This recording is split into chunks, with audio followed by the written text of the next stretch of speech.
We are here to inspire change. We have to demonstrate it. We inspire through demonstration. And that creative energy gets me excited and it propels me into the future.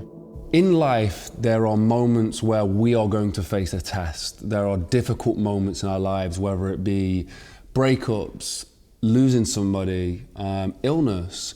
And through these moments, we have to prove to ourselves that we are capable of getting through those difficult times.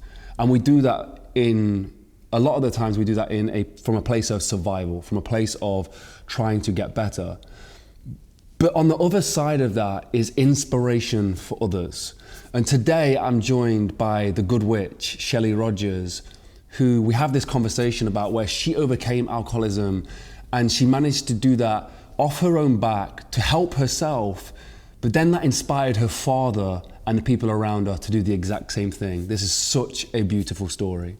Today's video was made possible at Mulliganbrothers.com. If you use code BLACK at checkout, it's buy one, get one free across the whole website, from the journals to the posters to the t-shirts and hoodies. But before that, let's dive into this amazing conversation with Shel Rogers. There's a moment I heard in your last interview that you did, or that I think it's the only interview you've done, and I heard it, and it was that when you got sober, it inspired your father to get sober as well. Yes. I love that, because like our mission is to inspire change, and I think we do it through action, like our actions and how we lead our lives. And I think when people can see that you've done it with action and not just words. I was so honored. I took that honor with me. My father came and heard me speak at 5 years. And when I got a 5-year pin, and then he died. Yeah, I got pissed at my parents because they wanted grandkids, so I gave them grandkids and then they died. But that's the process that we're all part of. I grew up, it was time for them to go on, you know, and I carry them with me all of the time. And we are here to inspire change. But we have to demonstrate it. We inspire through demonstration. Like when I got cancer, I couldn't go back to work because I have lymphedema. If I overdo it, if I do stone with vibration, my arm swells up. So I had to change my life. I couldn't go back and run my practice. I was seeing 60 patients with 4 other therapists a day. I couldn't do that kind of work, but I could still be creative. And that creative energy gets me excited and it propels me into the future. Because we can be afraid, we can be scared, and what's so important for people to understand is that fear and excitement feel the same. They're different vibrational levels, but our limbic system responds the same way. And so if you have a choice, if your brain is feeling, I don't know if I'm scared or excited, go with excited. It just propels you forward. You know, fear limits you. And so it's important to take fear into consideration, but every day just push it a little farther, because a lot of our fear reality is not reality. It's something somebody else has told us. It's something we've believed because of a repetition in our life cycle. You know, you do something over and over again, your mother tells you, oh, you're not good enough, and it's not coming out good enough, you begin to believe it. You know, I was fortunate to have a mother that said I could do anything. So when I hear something that says, you can't do this, Shelley, I say, who's that? Where's that truth coming from? Because I know it's something I've picked up from somewhere. That's why I brought down my braid. Where's my kumihimo? I have a braid that I braid, and I make my mind involved with that braid, so I become the observer. And if my mind is doing that braid, who's the one that's talking over that? Because I can hear that. I'm the observer. So I braid to look at my thoughts. I braid to look at my thoughts and see where the weeds are so I can clean them out and let, the bloom happen.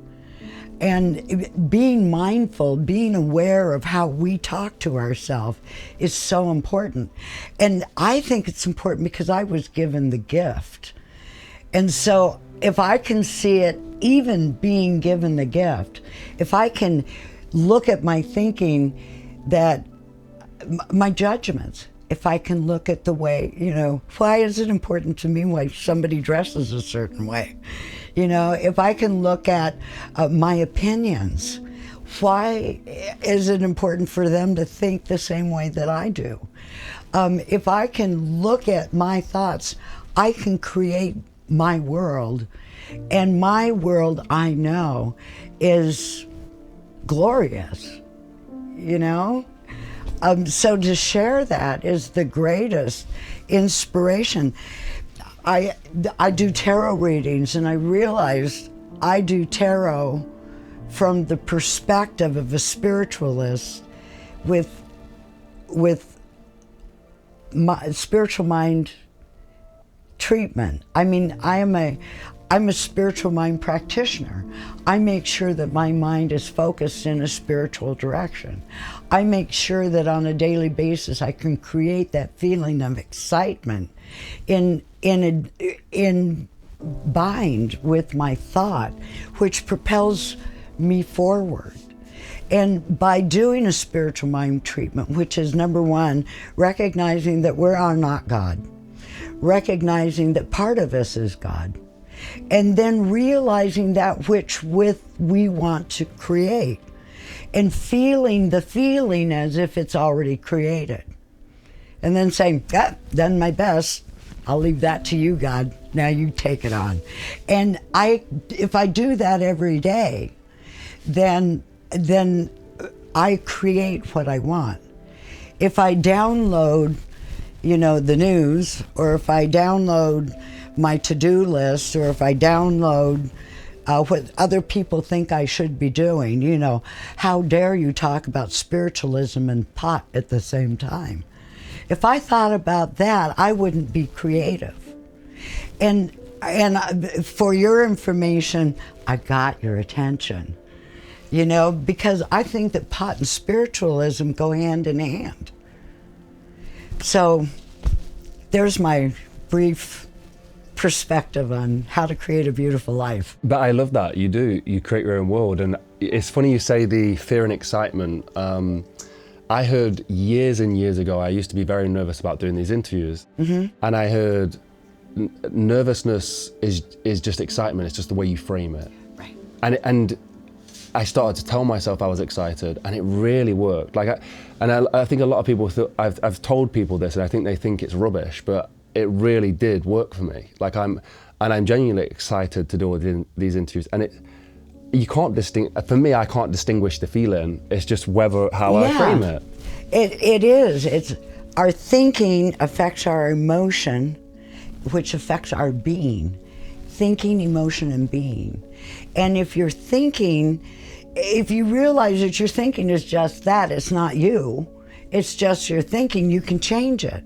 But if you think your thinking is you, then you're stuck in the cycle of recreating the same thing. There you go. This, for me, is the whole point of Inspire Change. A lot of the time we will go through things in life that are very difficult and very testing, and we do that for ourselves for survival. We do that to get on with life. It's kind of like a whole process of life. Sometimes it will hit you on the blind side. It's difficult. Life can be difficult. But the result of getting through those moments is you are a spark of inspiration to somebody else who is also going through it. Because before you got through that, in the darkest moments, there can be those times where you really feel like, is this it? Am I ever going to see the other side of this breakup, this loss, this illness? Will I ever get to the other side and be happy again or smile? And when you see somebody or speak to somebody or hear the stories of people who have been through the other side, it's a massive, massive inspiration. So remember, you're not just doing it for yourself. Eventually, you will be the person who you needed. That's what I always tell myself when I'm going through the difficult times. And that's what I think you guys should bear in mind. Thank you so much for watching. If you want to help support us, please head over to mulliganbrothers.com, where you can use code BLACK at checkout before Black Friday is over and get buy one, get one free across everything on the website, from the Not a Journals to the Memento Mori posters that remind you that you're going to die, and the Inspire Change t-shirts and hoodies, all buy one, get one free using code BLACK at checkout. Thank you for watching, and I'll see you in the next one. Peace.